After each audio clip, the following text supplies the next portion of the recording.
Hello everyone. आज मैं start करने जा रही हूँ topic chemical properties of alkanes.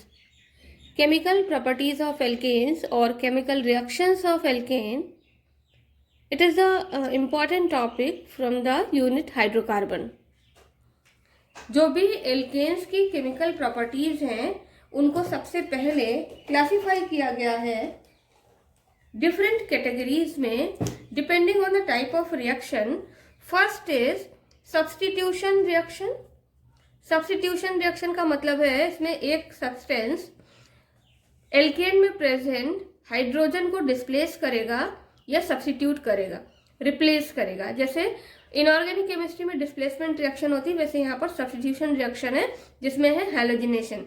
Halogenation means removal of hydrogen with the help of halogen. In this reaction, halogen atom is added to the alkane. So, halogenation is also called addition of halogen. Second reaction is combustion reaction. Combustion means burning in the presence of oxygen in the regular supply of air. यहां पर क्या होगा combustion में? Alkanes plus air, regular supply. Regular supply का मतलब sufficient amount of air और dioxygen will be here. और इस रिएक्शन में जो प्रोडक्ट्स होंगे वो क्या होंगे? इस रिएक्शन के जो प्रोडक्ट्स होंगे वो होंगे carbon dioxide and water. Another one is controlled oxidation, which is similar to the combustion, but difference is here that controlled oxidation is catalytic process. Catalytic process का मतलब इसमें कैटलिस्ट यूज होते हैं और कैटलिस्ट के टाइप के base पर catalyst कौन सा है ये डिसाइड करता है कि कंट्रोल ऑक्सीडेशन का प्रोडक्ट क्या होगा। Next one is isomerisation. Word isomerisation he clear करता है कि इसमें जो भी हम एल्केन लेंगे उसके आइसोमर्स मिलेंगे। एरोमेटाइजेशन में एलिफेटिक हाइड्रोकार्बन का कन्वर्जन एरोमेटिक हाइड्रोकार्बन में होता है। तो यहाँ पर अगर हम कोई भी एलिफेटिक हाइड्रोकार्बन लेंगे, दैट इज एल्केन्स अगर हम लेते हैं तो एल्केन से हमें एरोमेटिक कंपाउंड्स या एरोमेटिक हाइड्रोकार्बन मिलेंगे। तो इस रिएक्शन में क्या होगा? Aliphatic hydrocarbon converted into aromatic hydrocarbons. Next one is reaction with steam. Steam के साथ रिएक्शन होती है इसमें एल्केन्स की, जिसमें डिफरेंट प्रोडक्ट्स बनते हैं। और लास्ट है पायरोलिसिस। पायरोलिसिस टर्म का मतलब है ब्रेकिंग या इसी को क्रैकिंग भी कहते हैं। Cracking of higher alkanes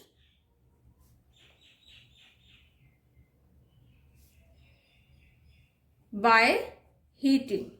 it means heating process की हेल्प से लार्ज एल्केन मॉलिक्यूल्स को, जिनका मॉलिक्यूलर मास ज्यादा है, जिनको हायर एल्केन्स कहते हैं, इनको हम ब्रेक करके लोअर एल्केन्स में कन्वर्ट कर देते हैं। तब प्रोसेस कहलाता है पायरोलिसिस। अब हम इन रिएक्शंस को एक एक करके डिटेल में स्टडी करेंगे, जिसमें से सबसे पहला है सब्स्टिट्यूशन रिएक्शन। और यहाँ पर सब्स्टिट्यूशन रिएक्शन का जो मीनिंग है वो है displacement of hydrogen with the help of any group. तो यहाँ पर डेफिनेशन में क्या? When one or more hydrogen of alkane replaced by halogen, nitro group or sulphonic acid group, SO3H। SO3H को क्या कहते हैं? SO3H, it is called sulphonic acid group, ठीक। And NO2 is known as nitro group. और halogen को किससे represent करते हैं? X से रिप्रेजेंट करते हैं। तो हेलोजन सल्फोनिक एसिड ग्रुप या नाइट्रो ग्रुप की हेल्प से एल्केन्स के हाइड्रोजन को डिस्प्लेस किया जाता है, तब रिएक्शन कहलाती है सब्स्टिट्यूशन रिएक्शन। इसमें जो मेन है जो आपके सिलेबस में है वो है हैलोजिनेशन। हैलोजिनेशन का मतलब with the help of halogen atom is a type of substitution reaction. और ये जो हैलोजिनेशन रिएक्शन है इसमें addition of halogen means X and removal of hydrogen, hydrogen remove होता है। और ये जो रिएक्शन है इसके लिए कंडीशन है, या तो इसके लिए टेम्परेचर हमें चाहिए होगा हाई टेम्परेचर 573 से 773 केल्विन टेम्परेचर, या डिफ्यूज्ड सनलाइट की प्रेजेंस में होगी, या फिर अल्ट्रावायलेट रेडिएशंस होनी चाहिए, तब हेलोजिनेशन रिएक्शन एल्केन्स में होगी। एल्केन्स की जो हेलोजिनेशन रिएक्शन है उसका बेस्ट एग्जांपल है हेलोजिनेशन ऑफ मेथेन। यहाँ पर ये जो मॉलिक्यूल लिया है ये मेथेन मॉलिक्यूल है जिसका हेलोजिनेशन कराते हैं, मींस क्लोरीन से रिएक्शन कराते हैं, और HNO का मतलब है सनलाइट। सनलाइट की प्रेजेंस में रिएक्शन होती है। तो पहले मेथेन का एक हाइड्रोजन डिस्प्लेस हो जाता है,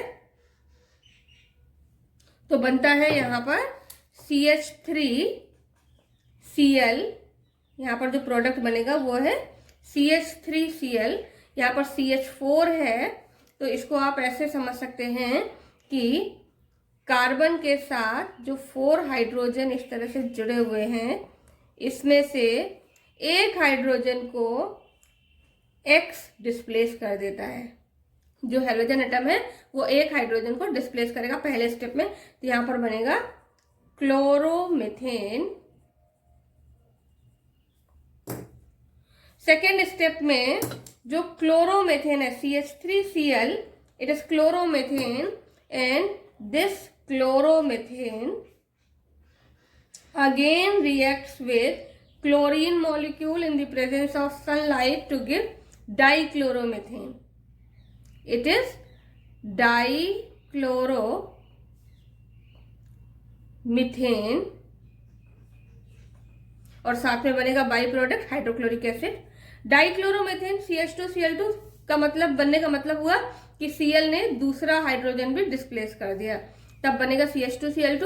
और ये CH2Cl2 means dichloromethane again reacts with chlorine in the presence of sunlight to give trichloromethane. It is trichloromethane, and trichloromethane is also known as chloroform, means CHCl3 is the formula of chloroform।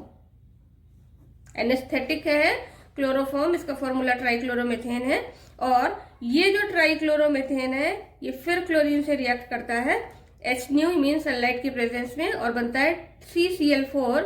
It is called tetrachloromethane. It is called tetrachloromethane. और इसके बाद ये substitution reaction रुक जाती है क्योंकि अब carbon के पास कोई भी हाइड्रोजन नहीं है डिस्प्लेसमेंट के लिए, इसलिए सब्स्टिट्यूशन रिएक्शन या हेलोजिनेशन रिएक्शन तब तक चलती रहती है जब तक कि एल्केन में प्रेजेंट सारे हाइड्रोजन डिस्प्लेस नहीं हो जाते। इसके बाद जो नेक्स्ट रिएक्शन है वो है combustion reaction. Combustion means burning. It is the process of burning of alkane, burning of alkanes in regular supply of oxygen और एयर। और जब ये कंबस्शन का प्रोसेस होगा तो क्या मिलेगा, कार्बन डाइऑक्साइड और वाटर। पहला एग्जांपल है इस रिएक्शन का मीथेन अंडरगो कंबस्शन। मीथेन का जब कंबस्शन कराते हैं ऑक्सीजन या रेगुलर सप्लाई ऑफ एयर में, यहाँ आप लिख भी सकते हैं, तो हमें कार्बन डाइऑक्साइड और वाटर मॉलिक्यूल मिलते हैं और इस प्रोसेस में लार्ज अमाउंट हीट का रिलीज होता है। So it means combustion is what type of process? It is exothermic. It is exothermic because large amount of heat released. और यहाँ पर ये जो डेल्टा H स्टैंडर्ड लिखा हुआ है, it is the enthalpy of combustion. Standard enthalpy of combustion of methane is 890 kilojoule per mole. Minus sign indicate कर रहा है कि ये एनर्जी रिलीज हो रही है, तो ये क्या हो गई, डेल्टा H क्या है, standard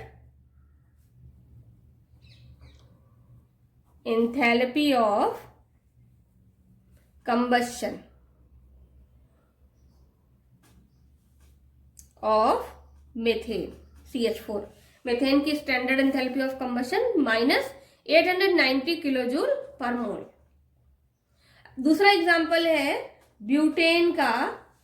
butane C4H10 molecular formula है, और ये जो ब्यूटेन का मॉलिक्यूल है ये ऑक्सीजन के साथ रिएक्ट करता है, या रेगुलर सप्लाई एयर की मीन सफिशिएंट अमाउंट एयर या ऑक्सीजन का लेते हैं, इससे बनते हैं कार्बन डाइऑक्साइड और वाटर। अब एक चीज ध्यान देने वाली बात है कि एल्केन में जितने नंबर ऑफ कार्बन होंगे उतने ही कार्बन डाइऑक्साइड मिलेंगे। जैसे मेथेन में नंबर ऑफ कार्बन 1 था तो हमें 1 मॉलिक्यूल कार्बन डाइऑक्साइड का मिला।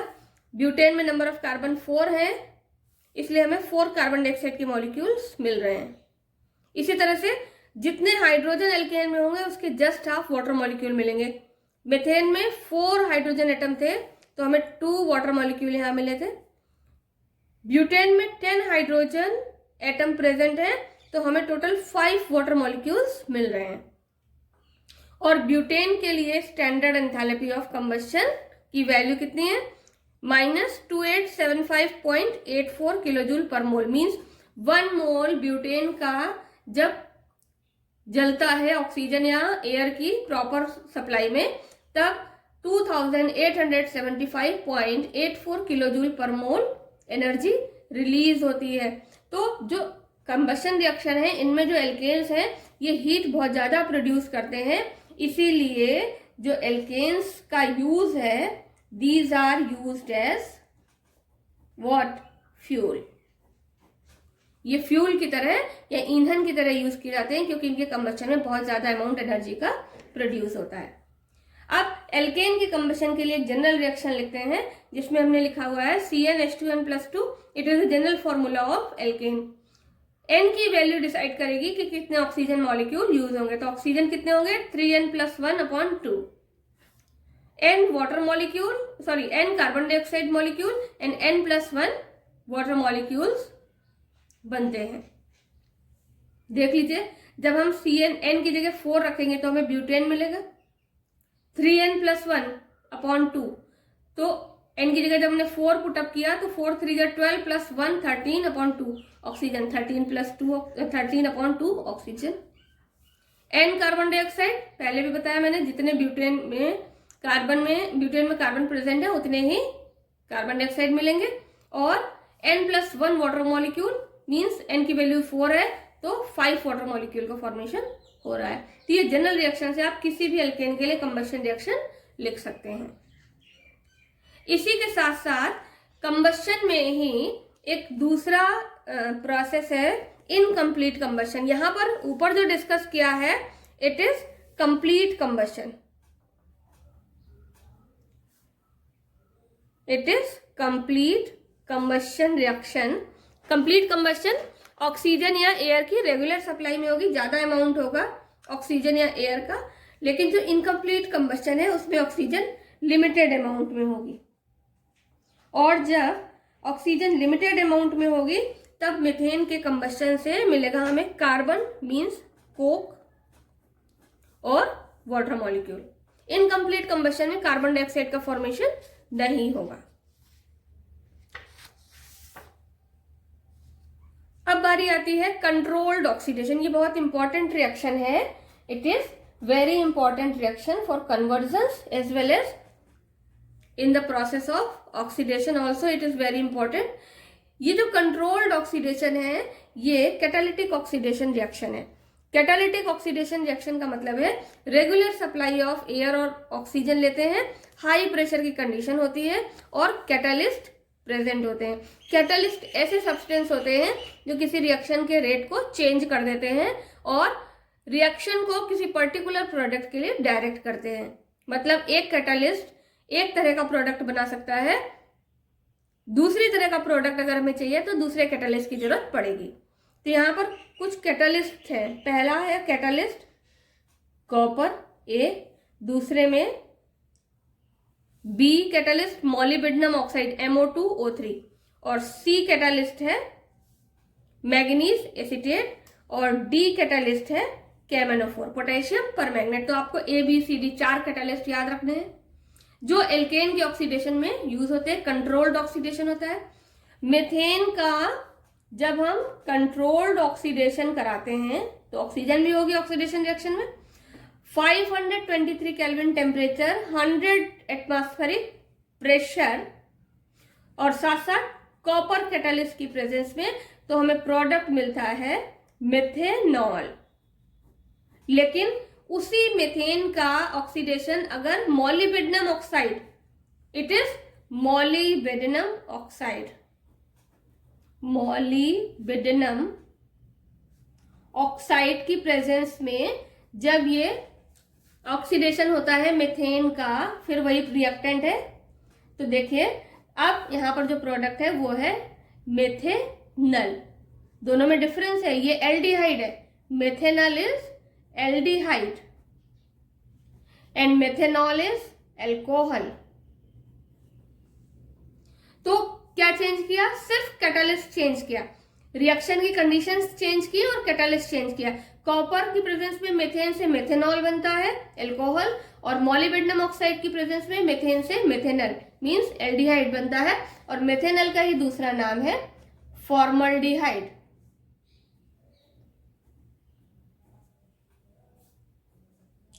इसी तरह से एथेन, अगला एग्जांपल है एथेन मॉलिक्यूल का। एथेन मॉलिक्यूल का जब हम ऑक्सीडेशन कराते हैं मैंगनीज एसीटेट, ये जो कैटालिस्ट है यहाँ पर ये है मैंगनीज एसीटेट।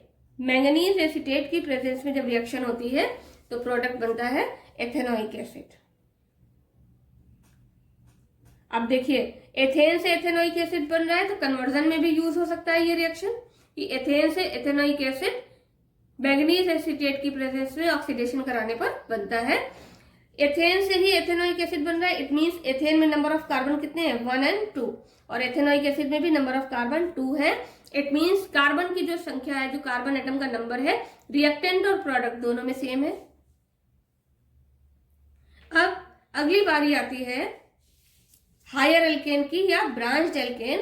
तो यहां पर जो लिया है 1 2 3, इट इज 2 मिथाइल प्रोपेन, और ये कैसा है? 2 मिथाइल प्रोपेन एक ब्रांच्ड एल्केन है, और केमनोफोर की प्रेजेंस में जब इसका हम ऑक्सीडेशन कराते हैं तब हमें मिलता है टर्शरी एल्कोहल। ये जो कंपाउंड है इसका स्ट्रक्चर अगर हम लिखें तो ये ऐसा दिखेगा हमें, CH3 होल थ्राइस लिखा हुआ, 3 बार लिख लिया, कार्बन से जुड़ा हुआ है, और कार्बन में जो H था उसकी जगह हो गया OH, तभी तो ऑक्सीजन ऐड हो रहा है, इसीलिए ऑक्सीडेशन है। और ये हो गया 1 2 और 3, और इस कंपाउंड का नाम होगा 2 methyl propane 2 all. It is the oxidation product of 2 methyl propane. जो एल्केन्स के स्मॉलर मॉलिक्यूल्स हैं या जो प्राइमरी एल्केन्स हैं, जो N एल्केन्स हैं, वो KMnO4 के साथ ऑक्सीडेशन शो नहीं करते हैं नॉर्मली।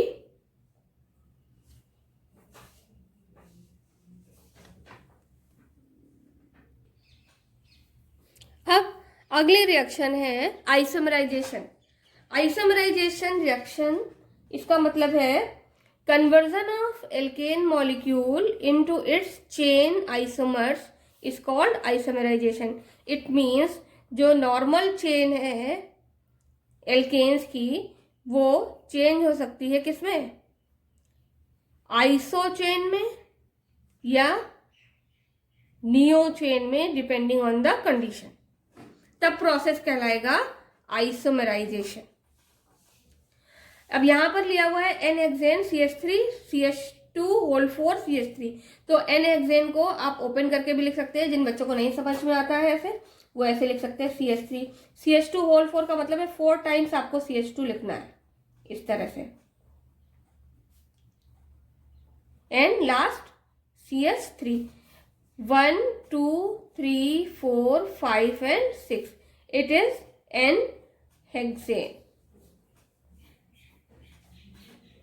ये जो N हेक्सेन है ये एनहाइड्रस एल्यूमिनियम क्लोराइड की प्रेजेंस में ये कैटालिस्ट हो गया, और हाइड्रोक्लोरिक एसिड की प्रेजेंस में आइसोमराइजेशन शो करता है। तो यहाँ पर रिएक्शन क्या होगी? आइसोमेराइजेशन और ये एन हेक्सेन कन्वर्ट हो जाता है ब्रांच्ड में और ये कंपाउंड होते हैं आइसो, क्योंकि एक ही तरफ ब्रांचिंग है। ये देखिए केवल एक ही तरफ ये क्या है, ब्रांच है, यहां पर इधर की तरफ ब्रांच है, तो ये आइसो कंपाउंड है। पहला है 1 2 3 4 एंड 5 और 6 कार्बन ये हो गया। फिर इसी तरह से इसमें नंबरिंग करेंगे 1 2 3 4 एंड 5। थर्ड पे CH3 ग्रुप लगा, यहाँ पर सेकेंड पे CH3 ग्रुप लगा हुआ है। तो पहला कंपाउंड है 2 मिथाइल पेंटेन और दूसरा प्रोडक्ट है 3 मिथाइल पेंटेन। ये दो प्रोडक्ट बनते हैं, दोनों ही आइसो चेन्स हैं, इसलिए ये रिएक्शन कहलाती है आइसोमेराइजेशन, जिसमें n hexane normal hexane convert हो जाता है ब्रांच्ड प्रोडक्ट में। अब आगे आते हैं, रिएक्शन है एरोमेटाइजेशन। एरोमेटाइजेशन में क्या होगा, aliphatic hydrocarbons changes into aromatic. जो एलिफेटिक हाइड्रोकार्बन है उनका कन्वर्जन एरोमेटिक कंपाउंड में होगा, एरोमेटिक हाइड्रोकार्बन्स में होगा और ये रिएक्शन कहलाएगी एरोमेटाइजेशन और सुटेबल कंडीशंस होंगी। ठीक है, यहां पर क्या होगा, कंडीशंस अप्लाइड। तो यहां पर लेते हैं एन हेक्सेन। अब ये देखिए एन हेक्सेन को यहां पर रिंग फॉर्म में लिख दिया इस तरह से, हेक्सागोनल के फॉर्म में, ताकि आपको समझ में आए। 1 2 3 4 5 6, ये 6 कार्बन वाला हेक्सेन आपने पहले वाली रिएक्शन में लिया था, वही 6 कार्बन वाला एल्केन यहां पर भी है, लेकिन इसको लिखने का तरीका, लेकिन है तो ये ओपन चेन कंपाउंड है, क्योंकि पहला और छठा कार्बन आपस में जुड़ा हुआ नहीं है, तो ये भी ओपन चेन कंपाउंड है। और इस ओपन चेन कंपाउंड को कैटलिस्ट की प्रेजेंस में 773 केल्विन टेम्परेचर और 10 to 20 एटमॉस्फेरिक प्रेशर पर जब रखते हैं तो ये कन्वर्ट हो जाता है बेंजीन में। इट इज बेंजीन C6H6, ये बेंजीन है। और यहां पर जो कैटालिस्ट लेते हैं वो कौन कौन से हो सकते हैं कैटालिस्ट, देखिए V2O5 means vanadium pentoxide, Cr2O3 chromium oxide, MO2O3 molybdenum oxide, ये तीनों क्या है, कैटालिस्ट। इन तीनों में कोई एक कैटालिस्ट होगा, 773 केल्विन टेम्परेचर होगा, 10 to 20 एटमॉस्फेरिक प्रेशर होगा, तब एन हेक्सेन का कन्वर्जन बेंजीन में होगा।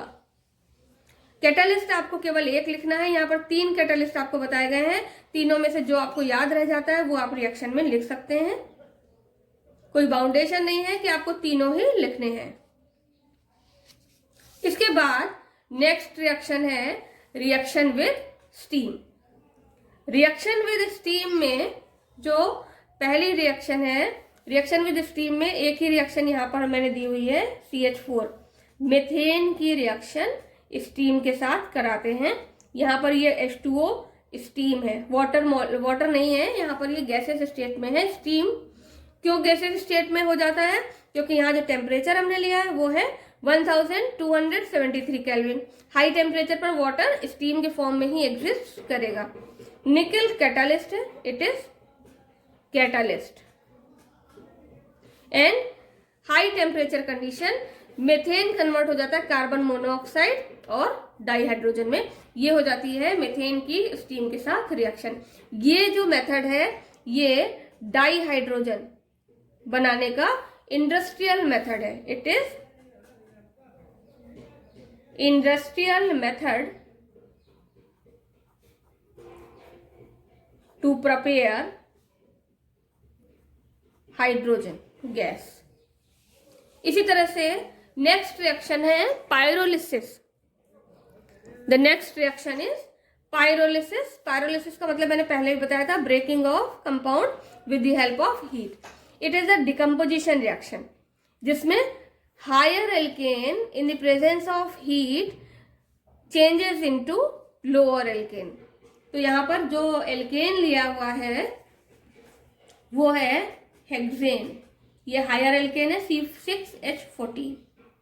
इट इज हायर एल्केन जब इसको हीट करते हैं 773 केल्विन टेम्परेचर पर, तो यहाँ देखिए यहाँ कोई कैटालिस्ट नहीं है, केवल हीट है 773 केल्विन टेम्परेचर पर।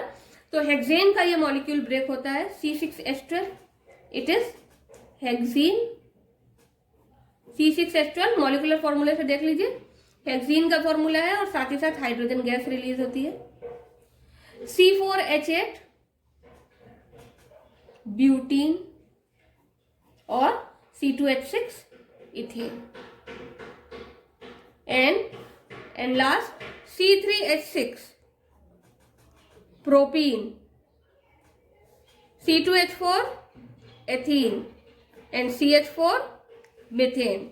ये डिफरेंट प्रोडक्ट्स बनते हैं पायरोलिसिस के प्रोसेस में। तो पायरोलिसिस क्या हो गया? Decomposition of alkanes, higher alkanes into lower alkanes, और इसमें डिफरेंट प्रोडक्ट्स बनते हैं सिंपली हायर एल्केन्स को हीट करने पर। इसी रिएक्शन का एक और एग्जांपल है जिसमें कंपाउंड लेते हैं C12H26, C12H26, it is dodecane. This compound is known as dodecane, and this dodecane undergo pyrolysis.